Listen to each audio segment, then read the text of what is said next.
In a previous reflection, I spent some time with the idea that humans are pattern-seeking creatures, the idea that perception doesn't arrive first, and that explanation comes later, that patterns form before language and often solidify before the reflection ever enters the picture.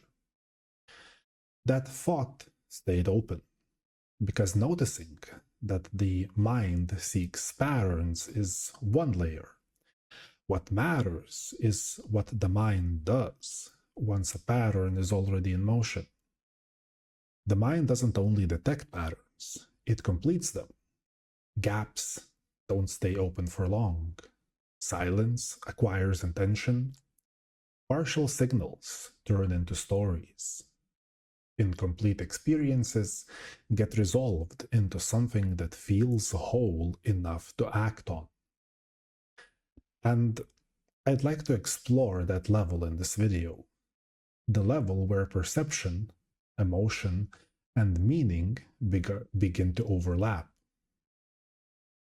What I would like to talk about is pattern completion, how the mind fills what's missing, how early emotional templates shape what feels familiar later on, and how relationships, memories, and even identity itself can form around unfinished patterns trying to close. This can be observed in many places in your everyday life. The way we see faces in clouds, or hear intention in silence. Even finish a friend's sentence before they do. Perception already contains prediction. At the level of the brain, this is efficiency. The visual cortex completes missing contours. The auditory system anticipates the next beat. Pattern completion is what allows the world to appear stable. Without it, experience would dissolve into noise. But that same impulse to close the gap, to make sense before all data arrive, extends far beyond perception. It enters emotion, relationship, even meaning itself. Early life is where the templates form, long before reasoning develops. The body records the atmosphere of care. It learns what safety feels like, not what it means. If love came mixed with distance, the feeling of waiting becomes the signal of connection. If care arrived through chaos, intensity feels like warmth. These sensations harden into patterns, stored not as facts, but as tones. Later, when we meet someone new, those tones stir again. The body recognizes them long before thought does. That flicker of nostalgia, that sense of, I know this, is the limbic system replaying an old emotional frequency. Even if the past was painful, the familiarity feels grounding. The brain mistakes recognition for safety. That's why the unavailable person can feel magnetic. They recreate the emotional weather of early life. The mind wants stories that end. Every unfinished chapter, the rejection, the absence, the need that never met response, looks for a new stage to play itself out. So attraction becomes a script rehearsal. This time, the mind says, the ending will change. But most of the time, it doesn't. The pattern completes itself the old way, looping until awareness interrupts the automatic repetition. You can watch this happen in any small moments. You texted someone you care about. Hours pass, no reply. Your brain fills in the blank. They must be pulling away. The emotional memory lights up, waiting again. The narrative clicks. I did something wrong. And when they finally answer, sorry, busy day, the story resets, ready to repeat next time. Their withdrawal confirms your fear. Your anxiety confirms their need for distance.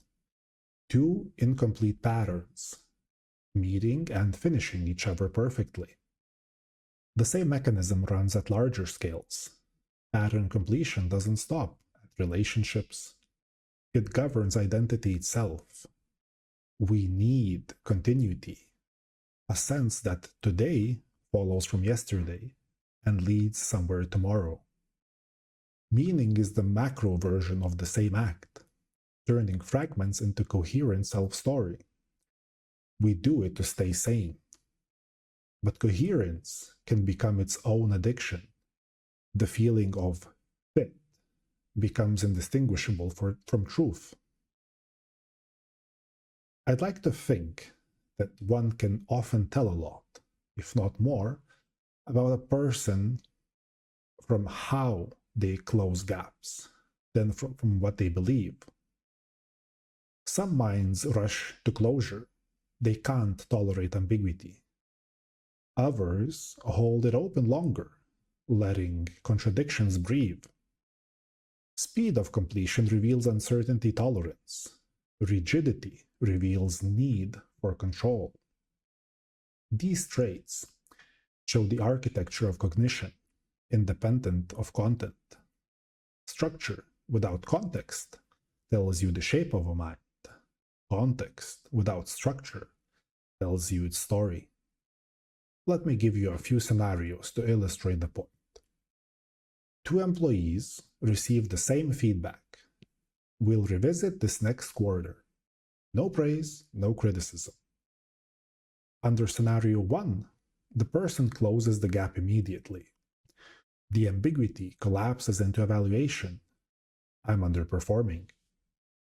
The story settles before clarification arrives.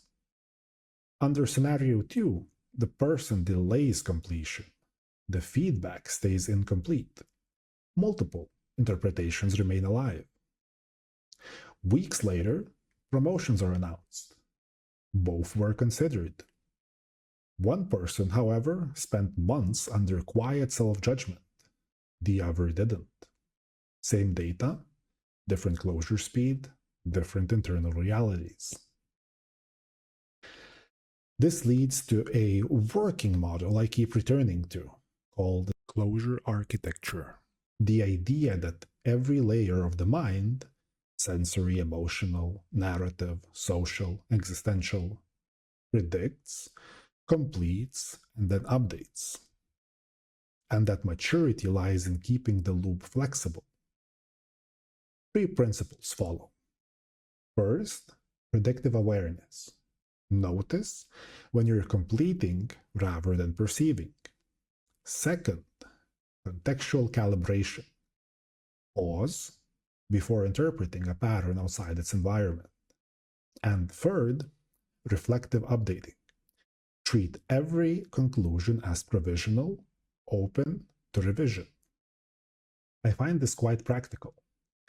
When a message feels cold, when a silence feels loaded, when a memory feels certain, that's the moment to ask, what gap am I filling? What's actually here? And what am I supplying from habit? The mind will always complete. Perception depends on it. The task, for me at least, is to recognize the half second before closure, when reality is still undecided, when the pattern hasn't yet locked. That's where I believe freedom hides. In the unfinished moment, just before the mind makes the world whole again.